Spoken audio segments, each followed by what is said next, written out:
This chapter is about thresholds, breathing rate, oxygen load, neural stability, time under stress. Meditation is not calm. It is parameter control. Too fast, oxygen drops. Too short, adaptation stays shallow. Cross-key thresholds. Deeper systems engage. Nothing mystical. Just physiology under load. Understand the variables. Train precisely. How fast do you breathe right now?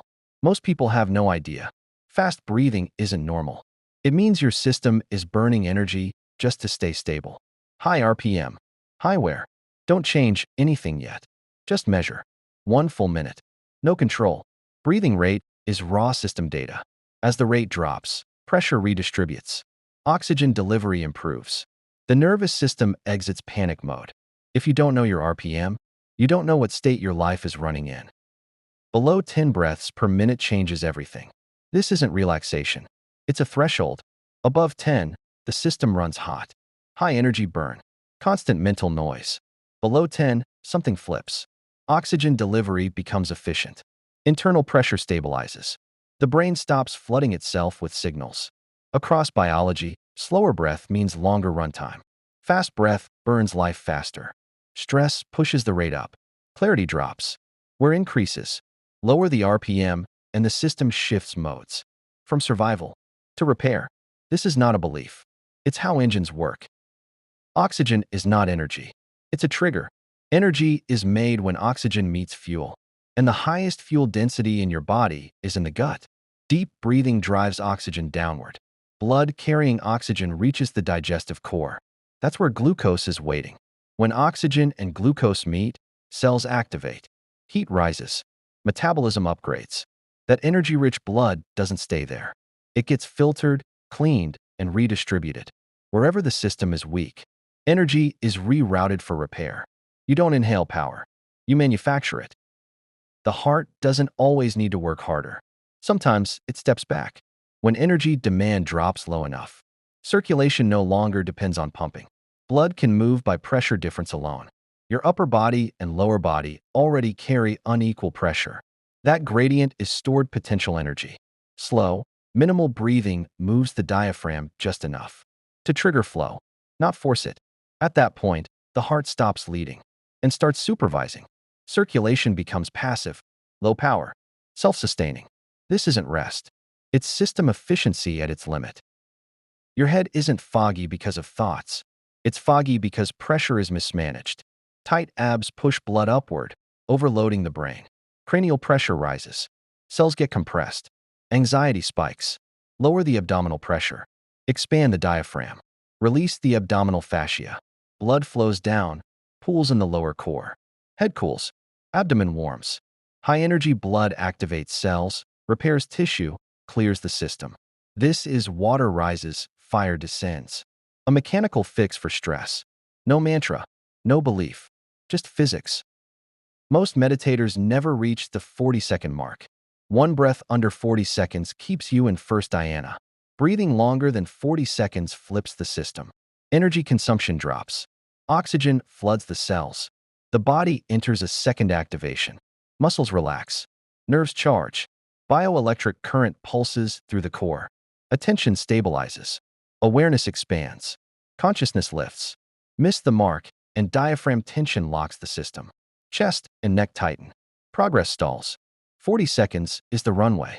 Below it, you slide. Above it, you lift. The engine is ready. Now let physics take over. This is not about seeing other worlds. It is about maximizing vision in this one. When blood quality rises and bioelectric energy increases, the eyes stop working like cameras and start working like sensors. Oxygen triples. Glucose doubles. Eye cells receive high energy supply. Focus dissolves. Vision widens. Distance triples. Fast objects slow down. Low light becomes visible. This is not magic. It is bandwidth. But the hardware is still flesh. 2 minutes is the limit. Push longer, and the system burns itself. Enhanced vision is not power. It is borrowed voltage. Use it briefly, or lose the camera forever. Drowsy meditation is not calm. It is oxygen starvation. When breathing is restricted, the brain loses oxygen and glucose. After 30 seconds, neural cells begin structural damage. Blood flow slows. free radicals rise. The brain starts misfiring. It forces the heart to raise blood pressure. Cranial pressure increases. The intestines stop moving. Gas expands upward. The diaphragm locks. The stomach shuts down. The system enters feedback collapse. If this drowsy state lasts 15 to 20 minutes, the risk is no longer theoretical. This is not meditation depth. This is silent hardware decay. If awareness fades, the system is already failing. Saliva is not waste. It is a high-energy byproduct. In deep sitting, saliva reflects internal circulation. When the back channel activates, saliva is clear and tasteless. When the front channel activates, saliva becomes thick and slightly astringent. This is not symbolic. It is neural stimulation feedback. Never spit it out. That is energy loss. Swallowing returns the output back into the system. There is a simple test. If someone speaks or chants for 90 minutes without thirst, the central channel is online. If constant water is needed, the system is still overheating. Saliva is not mystical. It is a live diagnostic signal of internal efficiency. Full lotus meditation is not only mental training, it influences the body in stages. Adaptation happens in layers. Surface tissues adjust first, then muscle tension patterns, then deeper structural support. If you sit under 60 minutes, the effects are mostly surface level. The final minutes of the first hour often feel disproportionately intense. Deeper adaptation is commonly reported after longer sits. Around 90 minutes, discomfort may increase, not necessarily damage, but load and circulation stress. If you stop there, the adaptation cycle resets. Some traditions describe 2 hours as a stability benchmark. Less time supports recovery. Longer duration may support deeper conditioning. When discomfort rises, it signals load. How you respond determines the outcome.